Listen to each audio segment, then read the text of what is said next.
آله وأصحابه لنا مقتدى أما بعد فأعوذ بالله من الشيطان الرجيم بسم الله الرحمن الرحيم إن أول بيت وضع للناس للذي ببكة مباركا وهدى للعالمين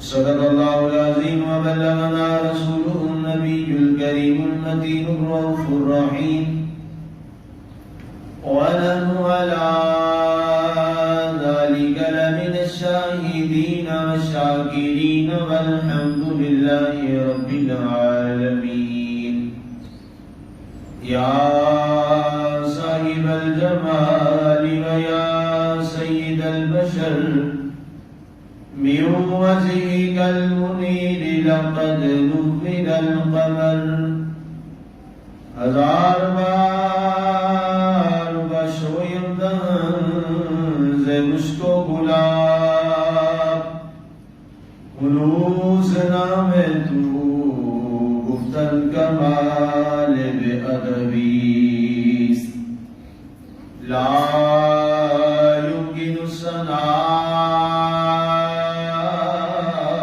كما كان حقه بعد الخدا بزرگ توئی قصہ مختصر. بہت سارے ناظرین، ماہ ذوالقعدہ کے اور اس حرمت والے مقدس مہینے کی گھڑیاں ہمارے درمیان سے گزر رہی ہیں. یہ وہ مقدس مہینہ ہے جسے اللہ تعالیٰ نے حرمت والا مہینہ، عزت والا مہینہ اللہ نے قرار دیا ہے. 12 اسلامی مہینوں میں اللہ تعالیٰ نے 4 مہینوں کو حرمت والے مہینے قرار دیا ہے.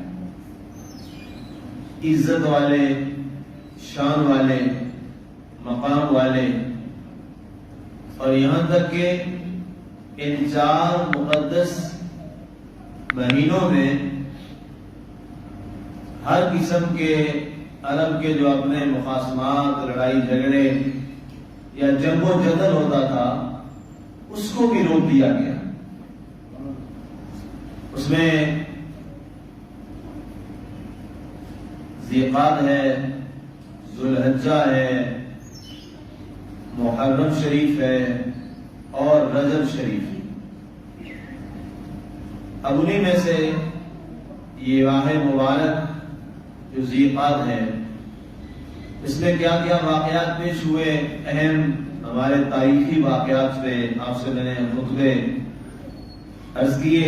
مختلف باقی خطبات جمعہ میں غزوہ خندق کے حوالہ سے ہم نے بات کی، بیعت رضوان ہوئی، اس میں اس کی بات ہم نے کی، اور ام المومنین حضرت سیدہ ام سلمہ کا وصال مبارک، اس پہ ہم نے گزشتہ جمعہ بات کی. اب چونکہ یہ ایام حج بھی ہیں اور حجاج کرام پوری دنیا سے اس عظیم ترین سفر کے لیے حرمین تک پہنچ گئے ہیں، پہنچ رہے ہیں اور ابھی پہنچیں گے، تو اس حوالے سے میں نے یہ مناسب سمجھا کہ آج اس حوالے سے بات کی جائے کہ ایک وہ سفر جس کی تمنا ہر مسلمان، مرد و عورت، بچہ، نوجوان، بوڑھا، ہر کی یہ طلب ہوتی ہے اور تڑپ ہوتی ہے کہ اللہ کسی طرح اس عظیم اپنے گھر کا سفر مجھے نصیب فرما دے. یہ ہر ایک کی طلب ہے اور طلب ہونی چاہیے، یہ طلب ہونی چاہیے. اور اس کی میں یہ بات انشاءاللہ آگے جا کے کسی خطبے میں اس پہ ہم بات کریں گے کہ اس کی طرف کیوں ہے، وہاں کیا ایسا ہے جو یہاں نہیں ہے۔ اللہ تو وہاں کا بھی وہی ہے، اللہ تو یہاں کا بھی وہی ہے، ساری کائنات کا اللہ تو ایک ہی ہے۔ سجدہ جہاں بھی کریں، آپ حرم میں کریں، آپ غازیوں مسجد میں کریں، سجدہ تو ایک اللہ کو ہی ہے نا جی۔ لیکن کیا وجہ ہے کہ وہاں سجدوں کی لذتیں کچھ اور ہیں، یہاں سجدوں کے معاملات کچھ اور ہیں۔ آخر کیا وجہ ہے کہ وہاں کے قیام کا جو ایک نظارہ ہے وہ کچھ اور ہے، یہاں کے قیام کا جو نظارہ ہے وہ کچھ اور ہے۔ یہ میں عوامی بات کر رہا ہوں، وغیرہ کچھ ایسے خواص بھی ہیں اللہ تعالیٰ کے بندوں میں سے، کچھ ایسے چنیدہ بھی ہیں، وہ جہاں بھی ہوتے ہیں وہ اپنا سجدہ تو اس کے روبرو بھی ادا کرتے ہیں۔ ایسے ہیں وہ لوگ اور ان کے نام ہیں دنیا میں، آج بھی وہ دنیا کے کسی کونے میں ہوتے ہیں، ان کا سجدہ تو حرم میں ہی ادا ہوتا ہے۔ یہ میں عوامی اپنے جیسے لوگوں کی بات کر رہا ہوں۔ تو اب یہ ایک لمبا موضوع ہے کہ کیا وجوہات ہیں، اس میں انشاءاللہ اگلا ہمارا یہ جو اب چونکہ انشاءاللہ حج تک یہی ہماری سیریز چلے گی اسی حوالہ سے، تو آگے جا کر کسی خطبے میں اس پہ بات کریں گے۔ اب سر دست جو میں نے آیت مبارکہ تلاوت کی وہ اس موضوع کے ابتدائیے کے طور پہ اور باقی خطبوں کے پس منظر کے حوالہ سے بڑی اہم ہے، جس کو سمجھنا بہت ضروری ہے۔ یہ قرآن کی تیسری سورہ مبارکہ ہے، سورہ آل عمران۔ اس کی آیت مبارکہ نمبر ہے 96 جس کی میں نے تلاوت کی ہے۔ یہ نمبر اس لیے میں بتا رہا ہوں اور حوالہ دے رہا ہوں کہ آپ گھر بھی جائیے، یہاں سے سننے کے بعد آپ قرآن کھولیے اور جس کے بعد جو ترجمے والا قرآن ہے اس کو وہ کھول لیں جس مسئلہ کا بھی ہے، تو اس کا ترجمہ پڑھے، اس کی پھر تفسیر پڑھے، جو جس کے پاس ہے اس کو پڑھ لے، اپنے اسکول آف تھاٹ کی وہ پڑھے اور اس کو اندازہ ہو کہ یہ جو آیا مبارکہ ہے یہ کیا معنی رکھتی ہے۔ اس حوالے سے میں نے تقریباً سارے جو لوگ ہیں فرق اور مسئلہ کرنے والے سب کی تفاسیر کو میں نے پڑھا اور دیکھا، تو تقریباً مواصلت ہے، تھوڑی بہت جو ہے وہ چیز ہے، کیونکہ ہسٹوریکل معاملات ہیں، تاریخی معاملات ہیں، عقائد کے اس میں معاملات اس انداز سے زیادہ نہیں ہیں، محبت کے معاملات ہیں، تو محبت کے سوا تو کائنات میں کوئی نظام چل ہی نہیں سکتا۔ اس لیے کہ اس کائنات کی جو بنیاد رکھی گئی ہے وہ بھی محبت کی بنیاد پہ کائنات قائم ہوئی تھی، وگرنہ یہ کائنات کبھی قائم نہ ہوتی۔ اس کائنات کی اصل بھی محبت ہے، اور وہ محبت کیا تھی؟ اللہ تعالیٰ خود فرماتا ہے وہی غیر مطلوب ہے، فرمایا کنت کنزا مخفیا فاحببت ان اعرف فخلقت الخلق، اے محمد فرمایا میں چھپا ہوا خزانہ تھا، مجھے کوئی جانتا نہیں تھا، پہچانتا نہیں تھا، مجھے کوئی رب کہنے والا نہیں تھا، مجھے پسند آیا کہ میری پہچان کی جائے اور مجھے کوئی اللہ کہے، میں اس کا معبود بن کر اس بندے کی بات سنوں، کوئی مجھے پکارے، کوئی مجھے رؤوف رحیم و کریم کہے، میں اس پہ کرم کر دوں۔ فرمایا میں تو اکیلا تھا، جب یہ بات مجھے محبوب ہوئی تو میں نے کیا کیا، جب یہ محبت اپنے مکمل عروج پہ آئی تو فرمایا میں نے کیا کیا، فخلقت الخلق محمد صلی اللہ علیہ وسلم، تو میں نے نفوس محمدیہ جو سارے نفوس سے بڑھ کے ہے نفس محمد کو پیدا فرما دیا۔ اب یہ بنیاد کیا ٹھہری اس کائنات کی؟ وہ محبت ہے، جو کہ آقا کریم علیہ السلام کی اگر دنیا میں تشریف آوری نہ ہوتی تو کیا کائنات بن جاتی؟ سوال ہی پیدا ہوتا، کچھ بھی نہ ہوتا، کائنات بالکل وجود نہ ہوتا، یہ کچھ بھی کائنات کی رنگینیاں نہ ہوتی، حتیٰ کہ انبیاء رسول بھی نہ آتے، یہ دنیا میں مذاہب بھی نہ ہوتے، کتابیں بھی نہ ہوتی، صحیفے بھی نہ ہوتے، کچھ بھی نہ ہوتا اگر ذات مصطفیٰ کو پیدا کرنا مقصود۔ اسی ذات کو مقصود کائنات کہا جاتا ہے۔ آپ باعث تخلیق کائنات ہیں کہ آپ کی وجہ سے یہ کائنات بنی ہے، تو ظاہر ہے اب اس کی بنیاد بھی محبت پہ ہے، تو یہ محبت تو ہر ایک انسان کی مجبوری ہے اور ہر ایک انسان کی یہ ضرورت ہے، کیونکہ ان رشتوں کے بغیر اور اس محبت کے بغیر نظام کائنات چلنا ہی ناممکن ہے، پاسبل ہی نہیں ہے۔ اس لیے کہ جس چیز کا خمیر ہی اسی پہ تیار کیا گیا ہو، اگر اس کے ایلیمنٹ سے ہٹ کے کوئی اور چیز لائی جائے تو کیا بہتر ہو سکتا؟ کبھی نہیں ہو سکتا۔ اللہ نے پیدا ہوتے ہی ہر انسان میں محبت اس کی فطرت میں رکھی ہے. ہم اپنی اولاد سے محبت کرتے ہیں، ٹوٹ کے کرتے ہیں، اور اتنی شدید کرتے ہیں کہ ہر لمحے پر ہم اپنا آرام، سکون، عزت، آبرو، چاہت سب کچھ قربان کر کے کس سے محبت؟ اولاد سے محبت کرتے ہیں. یہ ساری چیزیں ہمارے وجود کا حصہ ہے. کیا باپ اور ماں بھوک لگے ہونے کے باوجود پسند ہے یہ چیز میں کھاؤں، اپنے منہ سے نکال کے اولاد کے منہ میں ڈالتے ہیں کہ نہیں ڈالتے ہیں؟ کیوں ڈالتے ہیں؟ محبت ہے نا. محبت ہے، فطری سے بولتے ہیں. باپ کی محبت ہے، ماں کی محبت ہے، اسی طرح بہن بھائی کی محبت ہے، رشتہ داروں کی محبت ہے، دوستوں کی محبت ہے، مسلمان کی مسلمان سے محبت ہے. یہ پورا کائنات کا پورا سسٹم جو ہے یہ سرکل سے باہر نہیں آ سکتا. اس لیے ان اول بیت، اس کا تعلق بھی اسی معاملے کے ساتھ ہے. پہلے اس کا ترجمہ ذرا سماعت کر لیجیے تاکہ آپ کو اندازہ ہو کہ اللہ ہم سے فرمانا کیا چاہ رہا ہے. ان اول بیت، بے شک پہلا گھر، بیت. اچھا بیت میں آتا ہوں کہ بیت اللہ نے کیوں فرمایا؟ دار بھی کہہ سکتا تھا، بیت ہی کیوں فرمایا؟ ان اول بیت، بے شک پہلا بیت، پہلا بیت وضع للناس، جسے لوگوں کے لیے بنایا گیا. اب یہاں یہ نہیں فرمایا گیا وضع للمؤمنین، وضع للناس، جسے لوگوں کے لیے بنایا گیا، ساری کائنات کے لوگوں کے لیے جسے بنایا گیا، وضع کیا گیا. للذی ببکہ، جو بکہ میں ہے. مکہ نہیں فرمایا، کیا فرمایا ہے؟ بکہ. جو کہاں پہ ہے؟ بکہ میں ہے. مبارکن، برکت والا ہے. کیا ہے؟ برکت والا ہے. ہدی للعالمین، اور سارے جہان والوں کے لیے مرکز ہدایت ہے. اب دو باتیں تو سمجھ آ گئی کہ ہم وہاں کھینچے کیوں چلے جاتے ہیں، ہماری طرف کیوں ہے، ہماری محبت کیوں ہے، اس گھر سے ہماری محبت کیوں ہے. تو جب بات آئے گی للناس کی، لوگوں کی، تو لوگوں میں افرینش اول سے لے کر ابتدائے افرینش سے، جب سے تخلیق ہوئی، جب سے پہلا انسان پیدا ہوا، اس سے لے کر قیامت جب قائم ہوگی اور کائنات میں آخری انسان ہوگا، یہ سارے ناس میں شامل ہیں. اللہ نے فرمایا یہ سارے جو ناس ہیں، لوگ ہیں، یہ سب ان کے لیے بنایا گیا ہے اور لوگوں کے لیے یہ ہدایت ہے. یہ لوگوں کے لیے ہدایت ہے. اب یہ تو معلوم ہو گیا کہ اگر کوئی شخص یہ کہے کہ ہمارا یہ قبلہ نہیں ہے تو وہ قرآن کی اس آیت اور نص شریع کی مخالفت کر رہا ہے، اس لیے کہ جو بھی ناس میں شامل ہے اس کا جو قبلہ ہے وہ خانہ کعبہ ہے.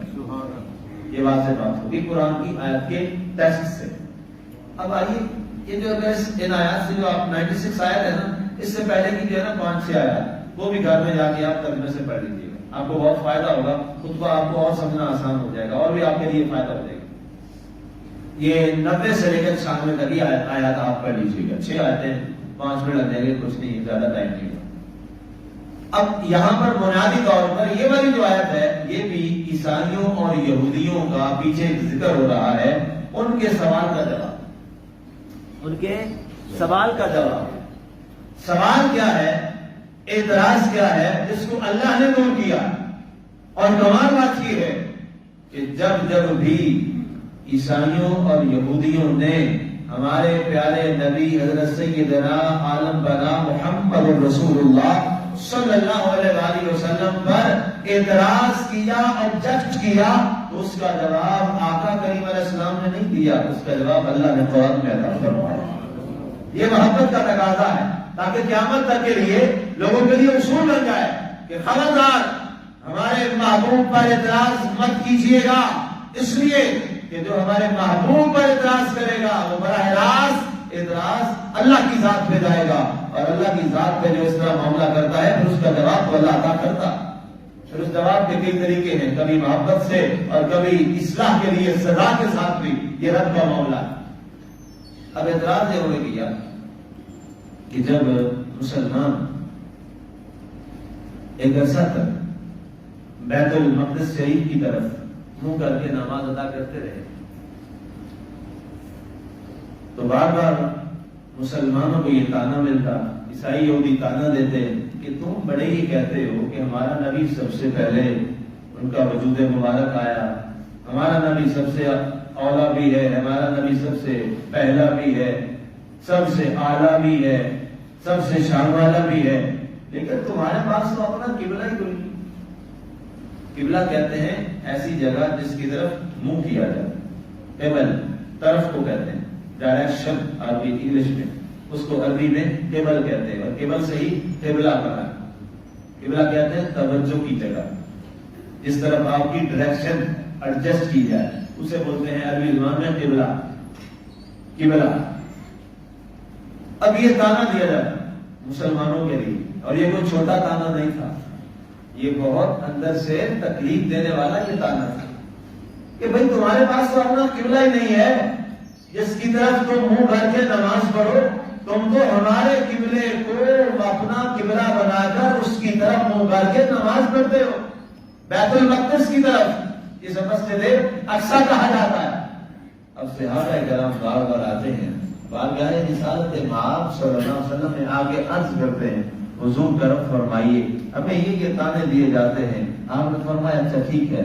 آپ نے بارگاہ سمریت میں دوران نماز توجہ فرمائی، ایک بار توجہ فرمائی، دو بار توجہ فرمائی، اور عملی طور پر اپنی جو گزارش تھی وہ بارگاہ سمریت میں اللہ کی بارگاہ میں عرض کر دی. اور پھر یہ ہوا کہ اللہ تعالیٰ نے اپنے محبوب کی اس دعا کو بہت جلدی قبول فرماتے ہوئے، آپ نماز میں تھے اور ابھی 2 رکعتیں ادا ہوئی تھی تو وہیں پہ فرمایا گیا کہ اے محبوب اب آپ جہاں کہیں بھی ہوا کریں تو کیا کیا کریں، اپنا چہرہ مسجد حرام کی طرف پھیریں. اب قبلہ تبدیل ہو گیا. اب بیت المقدس کی بجائے ہمارا قبلہ کیا ہو گیا، خانہ کعبہ شریف، بیت اللہ شریف ہو گیا. اب جب یہ معاملہ ہوا تو اب ظاہر ہے وہ پنجابی کی مثال ہے نا جی، آٹا گندی ہلدی کی، جنہوں نے اعتراض کرنا ہوتا ہے وہ اعتراض کر لیتے ہیں. پھر اعتراض شروع ہو گیا. اب کیا اعتراض شروع ہوا؟ اب یہ اعتراض ہوا کہ ٹھیک ہے تم نے منہ تو ادھر کر لیا ہے، اپنا تم نے قبلہ بنا لیا ہے، لیکن تمہارا قبلہ تو کب کا ہے؟ ہمارا قبلہ تو بہت پرانا ہے، ہمارا قبلے کی تاریخ بہت پرانی ہے، اور یہ سب سے پہلے دنیا پر بنایا گیا تھا بیت المقدس، تمہاری تو کل کی تاریخ ہے. اور ساتھ یہ بھی اعتراض کر دیا کہ ہم تو ملت ابراہیمی ہند پہ قائم ہیں، تمہاری تو نئی ملت آئی ہے. تو یہ کعبہ تو ابراہیم علیہ السلام نے بنایا تھا پہلی بار، اور انہوں نے اس کو وجود بخشا، تو لہٰذا یہ بھی اس لحاظ سے تمہارا تو نہیں بنتا. ظاہر ہے اسحاق علیہ السلام جو ہیں وہ بنی اسرائیل میں سے ہیں، اور بنی اسرائیل کا جو ابا ہے، جو سب کا باپ ہے ابراہیم علیہ السلام، تو وہ ہمارے ہی نبی کا تو باپ ہے. تو یہ بھی تمہارا حقیقت میں نہیں ہے. تمہارا اگر ہوتا تو کوئی تم وہ قبلہ لے کے آتے جو تمہارے نبی جناب محمد رسول اللہ صلی اللہ علیہ وآلہ وسلم تعمیر کرتے، اور اس کی تاریخ ہوتی اگر تعمیر کر بھی لیتے تو پہلا گھر تو یہ نہیں تھا، پرانے تو ہم ہی ہیں، تم بعد میں آنے والے ہو. اب یہ اعتراض شروع ہوا. جب یہ اعتراض شروع ہوا اب اللہ تعالیٰ نے اس اعتراض کو بھی خود رفع فرمایا، اور یہ آیت مبارکہ نازل فرمائی. کیا فرمایا؟ ان اول بیت، بے شک پہلا بیت. اچھا یہاں دار کا لفظ نہیں آیا. عربی میں ویسے عام طور پہ عرب جو ہے نا وہ دار بولتے ہیں، دار بولتے ہیں، ٹھیک ہے. جدار دیوار کو بولتے ہیں، اور دار جس کو بولتے ہیں گھر کو. آپ جہاں پہ رہائش پذیر ہوتے ہیں، جہاں رہائش رکھی جائے اس کو بیت نہیں کہا جاتا، اس کو بیت نہیں کہا جاتا. یہ جیسے یہ مسجد ہے، ٹھیک ہے، اب یہ بیت نہیں ہے. بیت اصل میں اس گھر کو کہا جاتا ہے جس کی دیواریں تو ہوں پر چھت نہ ہو. سمجھ آئی؟ عربی میں بیت کسے کہتے ہیں؟ ایسا گھر جس کی چھت کوئی نہ ہو. لوگ تو رہتے ہوں لیکن چھت نہ ہو. وہ حویلی ٹائپ کی دیوار بنا لیتے ہیں، وال، باؤنڈری وال، بس کھلا اوپن ایریا. وہ جو ایک اوپن ایریا ہوتا ہے، دیوار بھی بن گئی، وہاں گیٹ بھی لگ گیا، آنا جانا بھی ہو گیا، وہاں رہ بھی رہے ہیں، لیکن چھت کوئی نہیں ہے، تو اسے بولتے ہیں عربی والے لوگ بیت۔ اب یہ کیا تھا؟ یہ پہلا بیت تھا۔ پتا چلا کعبہ کی پہلے چھت نہیں تھی، صرف کیا تھی؟ دیواریں، صرف دیواریں تھی۔ اب فرمایا، اللہ نے جواب دیا کہ اے یہود و نصارا، یہ بات تم ذہن نشین کر لو، پہلا گھر دنیا میں مسجد اقصی نہیں ہے، بیت المقدس نہیں ہے، یہ تمہارا قبلہ اول نہیں ہے جس کو قبلہ اول کہا جاتا ہے، یہ پہلا گھر نہیں ہے۔ ان اول بیت وضع للناس للذی ببکہ تھا، بے شک پہلا گھر، جو سب سے پہلا گھر اس دنیا میں کائنات میں جو تعمیر کیا گیا وہ کیا ہے؟ للذی ببکہ تھا، جو مکہ شریف کے اندر ہے، وہ صرف اور صرف وہی ہے جس کی طرف ہمارا محبوب آج چہرہ اقدس کر کے نماز ادا فرما رہا ہے۔ اب مکہ کسے کہا گیا؟ مکہ نہیں کہا گیا، اس کے دو نام ہیں، ایک تو مکہ ہے جو بڑا مشہور ہو گیا، اور دوسرا اس کا نام ہے بکہ۔ بکہ اصل میں یہ بکر سے بنا ہے، با کاف، کاف کتاب والا جو ہے، نقطوں والا نہیں، بغیر نقط، بکہ۔ تو بکر کہتے ہیں اپنی زبان میں کسی چیز کو جلا دینا، ٹھیک ہے؟ کسی چیز کو جب آگ لگ جائے اور وہ خاکستر ہو جائے تو اسے عربی زبان میں بکر کہتے ہیں۔ اب اسی بکر سے یہ ہے بکہ۔ تو اب اس شہر کو پکا کیوں کہا جاتا ہے؟ بکہ اس لیے کہا جاتا ہے، تمام نے لکھا مفسرین نے کہ بکہ اس لیے کہا جاتا ہے کہ جو شخص اللہ کی رضا کے لیے اس شہر کی طرف سفر کرتا ہے تو جو ہی اس شہر میں داخل ہوتا ہے اللہ کی رضا کے لیے تو اللہ تعالیٰ اس کے سارے گناہوں کو جلا دیتا ہے، اس لیے اس شہر کو اللہ نے فرمایا بکہ۔ کیا فرمایا؟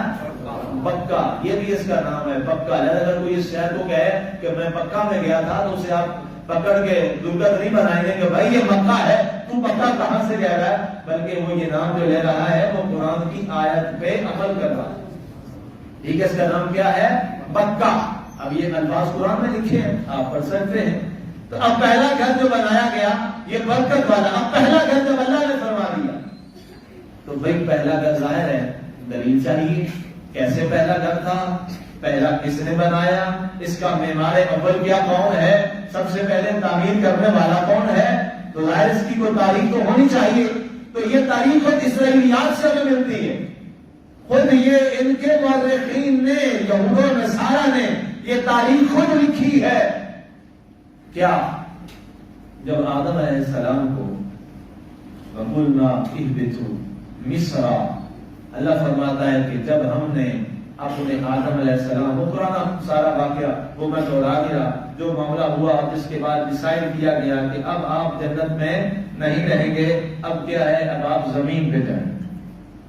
اب جب زمین میں تشریف لائے تو آپ عرب میں تشریف نہیں لائے، یہ بات ذہن نشین کیجیے گا۔ آدم علیہ السلام کو غیر عرب، اور لکھا ہے مفسرین نے کہ ہند کا علاقہ ہے۔ اب اس ہند کی وضاحت بھی بہت کی گئی کہ جو عربی علاقوں کے علاوہ جو اجمی علاقہ ہے وہ ہے اور کوئی ہے، بعض نے کہا اس میں ہندوستان مراد ہے، بعض نے کہا اس سے آگے فلاں کا جو شہر ہے وہ عراق مراد ہے، وہ بھی ظاہر ہے، کسی نے کہا اس سے مراد شام ہے، ایک الگ کی ہے، لیکن یہ بات طے ہے، یہ بات سمجھ لیجیے، یہ بات طے ہے کہ حضرت آدم علیہ السلام کو جب دنیا پر زمین پہ بھیجا جاتا ہے تو آپ عرب میں تشریف لے جائیں، یہ بات ہے، اس پر سب کا اتفاق ہے۔ اس کے بعد جب آپ آتے ہیں، آپ نے قرصہ یہاں گزارا اور اس میں بڑی تکلیف ہے اور پریشانی ہے، اس میں جو سب سے پہلے پریشانی آپ نے محسوس کی وہ کیا تھی کہ آپ بیت معمور میں رہا کرتے تھے، وہاں پر جو فرشتوں کا قبلہ تھا آپ اس کا طواف کیا کرتے تھے،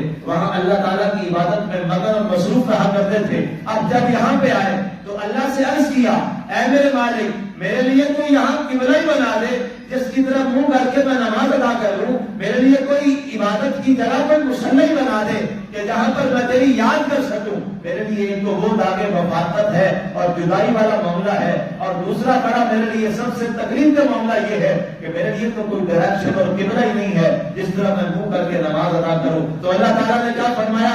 فرمایا اے آدم علیہ السلام، ہم کل تمہارے لیے ایک جگہ نشان زدہ کر دیں گے اور پھر تمہاری معاملت میں جبریل علیہ السلام کو معمول کر دیں گے، وہ تمہاری معاملت کریں گے اور تمہارے لیے ایک قبلہ بنا دیا جائے گا۔ اور یہ سب سے پہلا قبلہ تھا جو لوگوں کی طرف توجہ کا مرکز بننے جا رہا ہے، اور ظاہر ہے پوری آدمیت اور انسانیت کے باپ کون ہے؟ حضرت آدم علیہ السلام۔ جی جزاک اللہ۔ حضرت آدم علیہ السلام جو پوری آدمیت اور انسانیت کے باپ ہیں، تو ظاہر ہے جب اس باپ کے لیے جو ہم سب کا اول و آخر تک وہ باپ ہے، جب باپ کا وہ قبلہ بنا تو ضروری بات ہو گئی اور طے ہو گئی اولاد کا قبلہ بھی تو وہی ہے جو باپ کا قبلہ۔ اب ان اول بیت، یہ آیت نمبر 96 آل عمران کی، اب اس میں توجہ کیجیے، ان اول بیت، یہ اللہ خود فرما رہا ہے بے شک یہ پہلا گھر ہے، بے شک یہ پہلا گھر ہے، پہلا بیت ہے۔ اور بیت کی میں نے وضاحت کر دی، بغیر چھت کے جو ہو وہ کیا ہوتا ہے؟ بیت ہوتا ہے، اور جو چھت کے ساتھ ہو اسے دار کہتے ہیں عربی زبان میں۔ اب یہاں پر ایک لوگ، اچھا عیسائی بھی بڑے ظالم ہیں، اور یاد رکھیے گا یہودیوں کو سب سے بڑی دشمنی پتہ کس شخص سے اسلام کے اندر؟ میں نے آپ کو یہ جواب بتایا تھا، کسی کو ہے اس کا جواب یاد؟ جی نہیں، ایک اور شخصیت سے، حضرت علی سے۔ حضرت علی سے میں نے یہ آپ کو خود پر بات بتائی، یہودیوں کو سب سے جو پہلی دشمنی ہے وہ کس سے ہے؟ حضرت علی سے، اور وہ بڑے بدبخت ہیں اس حوالہ سے، اور یہ بات وہ کہاں تک ملا کے جاتے ہیں؟ امام مہدی علیہ السلام تک، اور وہ جو ان کا مسیح والا معاملہ ہے، دجال والا، وہ اسی حوالہ سے ان کو پتا ہے، ان کی کتابوں میں لکھا ہے اس کو قتل کرنے والا کون ہوگا؟ وہ اولاد علی میں سے ہوگا۔ وہ پہلے روز سے کہتے ہیں ہمارے بڑا دشمن یہ۔ اب حضرت علی نے پھر ان کا علاج بھی بڑا کیا ہے، اور سب سے بڑی بات جس سے انہیں آج تک بڑی تکلیف ہے وہ کیا ہے؟ حضرت علی کا بڑا مشہور لقب ہے، کیا ہے بھلا؟ فاتح خیبر ہے نا جی، کیا ہے؟ فاتح خیبر۔ ان کی دشمنی وہاں سے اس دن سے کنفرم اور ہو گئی، کہتے ہیں اس نے ہمارے ساتھ کیا، اور ہمارا وہ پرانا دروازہ توڑا ہے نا، ظاہر ہے جی جو آپ کا دروازہ توڑے وہ آپ کا دوست تو نہیں ہوتا، سیدھی بات، وہ آپ سے برداشت تو نہیں نہ ہوتا۔ اب دروازہ کس نے توڑا تھا؟ وہ جناب علی مرتضیٰ شیر خدا رضی اللہ تعالیٰ نے توڑا تھا۔ یہ دشمنی اور ان کی مضبوط ہوئی، پکی ہو گئی۔ یہ دو باتیں ان کے پیچھے نہ یہ لکھا ہے، اور اینٹیئرس نے یہ ساری باتیں لکھی ہیں، میں کوئی عوام میں یہ باتیں نہیں کر رہا۔ اب وہ دلیل یہاں دیتے ہیں عیسائی ہوگی اب حضرت علی کی، ویسے دشمن سمجھتے ہیں، لیکن جہاں اپنا فائدہ ہو تو پھر لوگ حوالے دیتے ہیں، کہتے ہیں کہ حضرت علی کا یہ قول ہے کہ یہ پہلا گھر نہیں تھا، اور یہ بات درست ہے کہ حضرت علی کا یہ قول ہے۔ پھر آپ کیا کہیں گے؟ علی کی مانے کہ قرآن کی مانے؟ مانی کس کی چاہیے؟ قرآن کی مانی چاہیے۔ میرا سوال ہوگا اچھا علی ایسی بھی باتیں کرتا ہے قرآن کے خلاف سے؟ ایسا تو نہیں ہو سکتا۔ تو پھر کیا کرنا ہوگا؟ ہمیں سمجھنا ہوگا کہ فرمان علی کیا ہے اور اس کی وجہ کیا ہے۔ اچھا ہوا کہ یہی سوال حضرت علی سے کر لیا ہے۔ حضرت علی آپ سے ایک اور منسوب ہے کہ آپ نے یہ فرمایا ہے کہ دنیا میں سب سے پہلے جب یہ تعمیر ہوئی خانہ کعبہ شریف، اس سے پہلے کچھ گھر بن چکے تھے، اس بارے میں آپ کی کیا رائے؟ فرمایا یہ بات میں نے کی ہوئی۔ تو کہا کیا مطلب؟ کہا تم نے غور نہیں کیا، کبھی قرآن کے لفظوں پہ غور کرو۔ آپ نے یہ آیت مبارکہ پڑھی، فرمایا ان اول بیت وضع للناس الذی ببکۃ مبارکا وہدی للمتقین، فرمایا لوگوں کے لیے برکت والا اور ہدایت والا پہلا گھر وہ تو کعبہ شریف ہی ہے، لیکن لوگوں کے رہائش کے لیے اس سے پہلے گھر تعمیر کو سوچ چکے تھے۔ یہ بات آپ نے اب سمجھ آئی؟ جی بیت پہلا یہی ہے، دار اور تھے، سمجھے میری بات؟ یہ اب دوبارہ سن لیں، آپ نے فرمایا بیت پہلا یہی ہے، لیکن گھر اس سے پہلے اور تعمیر ہو چکے تھے، اور یہ تاریخ میں بالکل واضح ہے۔ ٹھیک ہے، اب اس کا پھر جواب لکھا ہمارے علماء نے، اور ان کی پھر اس چالاک بازی کو، یہ یہودی ایسی چالاکی سے نقل لگاتا ہے بندے کو پتہ ہی نہیں چلتا، یہ بہت چالاک قوم ہے، عیسائی اتنی نہیں جتنی یہودی چالاک قوم ہے، بہت تیز قوم ہے۔ دنیا میں سب سے مائنورٹیز میں سب سے تھوڑی تعداد میں ایک ملک ہے ان کا، اور پوری دنیا کو ٹکری کا راج نچا رکھا ہے۔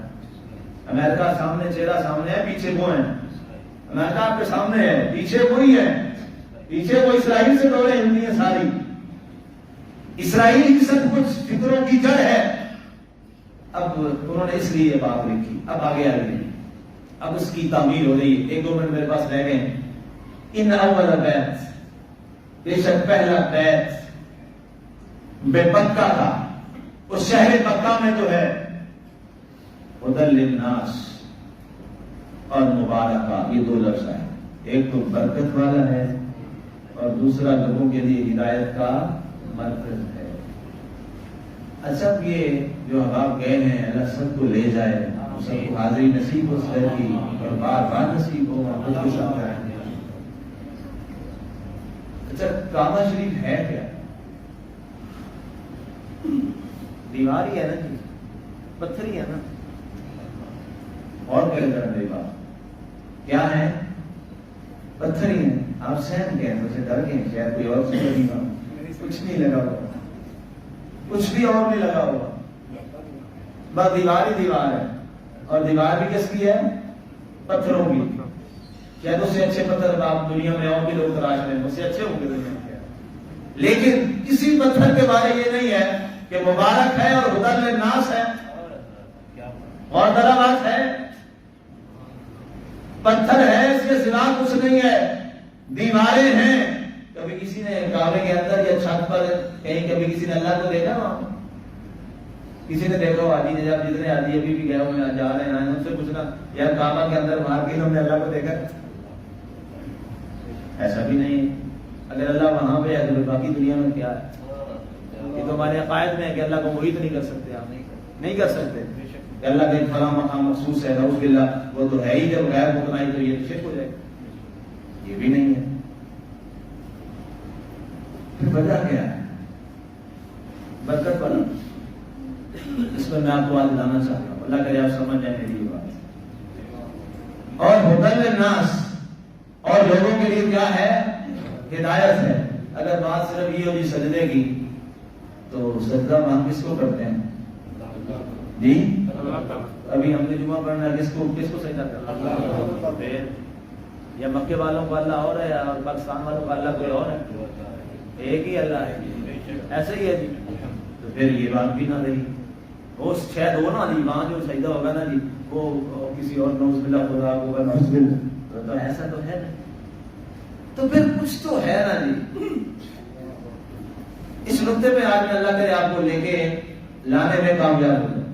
کچھ تو ایسی چیز ہے بھائی. نماز بھی وہی ہے, بلکہ وہاں شارٹ ہو جاتی ہے. وہاں تو کٹھی بھی پڑھ رہے ہیں, ظہرین کر رہے ہیں, مغربین کر رہے ہیں, ایسے ہی ہے جی. ٹھیک ہے, شارٹ ہو جاتی ہے. یہاں پھر مخصوص وقت میں اوقات میں نماز وہی. اچھا رکھتے بڑھ جاتی ہیں وہاں پہ ظہر کی, اثر کی بڑھ جاتی ہیں, مغرب عشاء وہی رہتی ہیں. رکھتے بھی وہی ہوئی, نماز بھی وہی ہوئی, سجدے وہی ہوئی, تسبیحات بڑھ جاتی ہیں. نہیں, جو یہاں پہ وہاں بھی وہی ہے.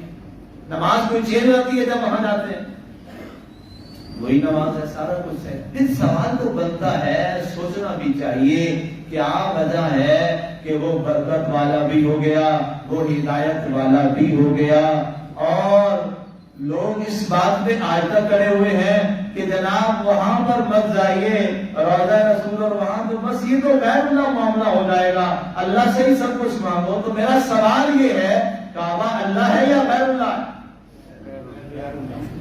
کھل کے بولیں جی, غیر اللہ. ہاں جی, کیا ہے؟ غیر اللہ ہے. وہاں پہ جو حدیم ہے وہ کیا ہے؟ غیر اللہ ہے. مقام ابراہیم کیا ہے؟ غیر اللہ ہے. غلاف کعبہ کیا ہے؟ غیر اللہ ہے. سب کچھ غیر اللہ ہے. وہاں پہ کیوں جاتے ہو اور روضہ رسول پہ جاتے ہو غیر اللہ کی سزائیں کیوں جاتا؟ ٹھیک ہے جی, سمجھ آئی بات؟ پھر وجہ کیا ہے؟ ایک ہی وجہ ہے, صرف ایک ہی وجہ ہے. برکت والا اس لیے ہے کہ کسی کے برکت والے ہاتھ اور پاؤں وہاں پہ لگے ہیں. نعرے تکبیر, نعرے رسالت, محمد مصطفیٰ, نعرے حتم نبوت. اب آئی مت پر سامعین, اب چونکہ وہ محبوب کی توجہ کا مرکز بن گیا. اب کیا بنا؟ وہ محبوب کی توجہ کا مرکز بن گیا. تو فرمایا لوگوں سن لو, اب جس کو ہم نے محبوب کہا ہے، جو محبوب کا محبوب ہوتا ہے وہ بھی محبوب ہوتا ہے۔ ہمارے محبوب نے اس گھر کو محبوب بنا لیا ہے، ہم نے برکت والا بھی بنا دیا ہے، ہدایت کا مرکز بھی بنا دیا۔ اب وہ محبوب جہاں جس کو محبوب بنائے اور پسند کرے وہ اللہ کا مرکز بن جائے، اللہ تعالیٰ اس کو ہدایت کا ذریعہ بنا دے، اور اس کی ایک ایک جگہ اور اس کا ایک ایک پتھر اور اس کا ایک ایک غلاف کا ٹکڑا وہ برکت والا بن جائے، اور جہاں خود محبوب بڑا ہوگا اس کی برکت والا کیا ہوگا؟ یہ چیز ہے۔ لہذا یہ میں نے اس لیے بتایا کہ جب یہ ایام آتے ہیں تو ایک مخصوص سکول آف تھاٹ کا طبقہ جو ہے وہ لگ جاتا ہے نہیں کہ بس وہی اسی کی اس پر میں نے ان سے بڑی باتیں کی، یار یا تو یہ کہہ دو یہ اللہ ہے کعبہ، یا یہ دیواریں اللہ ہے یہ کہہ دو، یہ تو نہیں کہہ سکیں گے قیامت تک، یہ تو غیر اللہ ہی ہے۔ جب یہ غیر اللہ کا سفر جو ہے اس انداز سے جائز ہے تو پھر سفر طیبہ بھی جائز ہے۔ اور الحمدللہ ہم تو یہی عقیدہ رکھتے ہیں۔ حضرت محدث اعظم پاکستان حضرت سردار احمد رحمۃ اللہ تعالی علیہ، آپ سے کسی نے پوچھا کہ حضور میں جانا چاہتا ہوں، میں نیت کیا کروں؟ فرمایا نیت کر روضہ رسول کی حاضری کی، اللہ نے موقع دیا اور وہاں سے موقع ملا تو انشاءاللہ اللہ کے گھر میں بھی حاضری دے دیں گے۔ کاری وجہ کیا ہے؟ فرمایا گناہ گار ہیں، وہاں جائیں گے آقا کے دربار میں حاضری دیں گے، گناہوں سے پاک ہو کے پھر پاک ہو کر اللہ کے پاک گھر میں بھی آ جائیں گے۔ محمد سے وفات ہونے تو ہم تیرے ہیں، یہ جہاں چیز ہے کہ اللہ کو